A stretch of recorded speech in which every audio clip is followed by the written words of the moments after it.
સુરતમાંથી cyber ઠગાઈ મામલે મોટી કાર્યવાહી કરવામાં આવી હતી। આરટીઓ ઈ ચલણના નામે લોકોને છેતરતી ગેંગનો સાગરીત ઝડપાયો હતો। સાયબર ક્રાઇમ પોલીસે જૂનાગઢથી આરોપીની ધરપકડ કરી હતી। સુરત શહેરમાં આરટીઓ ઈ ચલણના નામે ઓનલાઈન ઠગાઈ કરતી ગેંગ સામે સાયબર ક્રાઇમ પોલીસની સફળતા મળી છે। આ ગેંગ ફરિયાદોને વોટ્સએપ પર ઈ ચલણની ઈપીકે ફાઇલ મોકલી તેના મોબાઈલ હેક કરતી હતી। મોબાઈલ હેક થયા બાદ આરોપીઓ ઓનલાઈન ટ્રાન્ઝેક્શન દ્વારા રૂપિયા પડાવતા હતા। સુરત સાયબર ક્રાઇમ પોલીસે તપાસને આધારે જૂનાગઢથી આરોપી બોંદુભાઈ પલેજાની ધરપકડ કરી છે। આરોપી હેલ્થ સેન્ટરમાં સુપરવાઇઝર તરીકે નોકરી કરતો હોવાનું પણ બહાર આવ્યું છે। ગયા વર્ષમાં જ્યારે મ્યુલ અકાઉન્ટ ચાલતી હતી ત્યારે એક એપીકે ફાઇલનું ફ્રોડ દાખલ કરવામાં આવ્યો હતો સાયબર પોલીસ સ્ટેશનમાં, જેમાં ફરિયાદી સાથે 17,000 રૂપિયાની છેતરપિંડી થઈ હતી। આ ગુનાની તપાસ કરતાં અમે લોકોને ખબર પડી કે જે 17,000 છે એમની બિલ પેમેન્ટ કરવા માટે ઉપયોગ થયો છે, દુરુપયોગ કહેવાય શકે। અને એને ટેકનિકલ વર્કઆઉટ કરીને જૂનાગઢ ખાતેથી બોધુભાઈ પલીજા કરીને એક આરોપીને ધરપકડ કરવામાં આવ્યો છે। બોધુભાઈ એમ આરોગ્ય વિભાગમાં કોન્ટ્રાક્ટ ઉપર કામ કરે છે અને એના સિવાય પાર્ટ ટાઈમ જોબ ઈસ્ટ મુદ્રા કંપનીમાં કરે છે અને ત્યાં ક્રેડિટ કાર્ડવાળું જ કામ કરે છે, ક્રેડિટ કાર્ડ ભરવાનું કામ।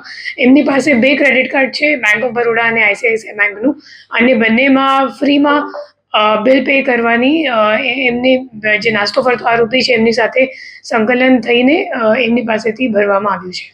જે લોકોને કેવી રીતે વિશ્વાસમાં લેતો હતો કે એમાં વિશ્વાસમાં લેવાનું કંઈ કામ નથી। એપીકે ફાઇલનું ફ્રોડ છે, એમાં જે ફરિયાદી છે એમના ફોન ઉપર આરટીઓ ચલાન નામનું કોઈ અગાઉ કેસમાં કેટલા આરોપી પકડાય?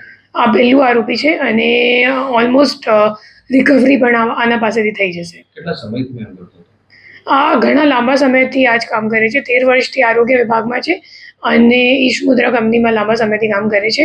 અને એના સિવાય જ્યારે નાનો હતો, લાઈક 16 વર્ષનો હતો, ત્યારે નેશનલ લેવલ વેઇટ લિફ્ટિંગમાં પણ એક ખેલાડી તરીકે ઇન્ડિયાને રિપ્રેઝેન્ટ કરતો હતો। આ એપીકે ફાઇલ ક્યાંથી મોકલવામાં આવતી હતી અને કેવી રીતે આ લોકો બધા હેન્ડલ કરતા? એપીકે ફાઇલ વોટ્સએપ ઉપર મોકલવામાં આવે છે અને એ લોકોનું કામ, મતલબ આ જે આરોપી છે એમની ભૂમિકા ફક્ત બિલ પેમેન્ટ કરવાની છે। મતલબ જે ફ્રોડનો પૈસો છે એમને એ લોકો બેંક અકાઉન્ટમાં નહીં લેતા અને ક્રેડિટ કાર્ડનું બિલ પેમેન્ટ કરવા માટે ઉપયોગ કરે છે। જે રીતે વોટ્સએપ પર એપીકે ફાઇલ મોકલવામાં આવે છે, શું કહેશો લોકોને કે કેવી રીતે સાવચેતી રાખવી જોઈએ?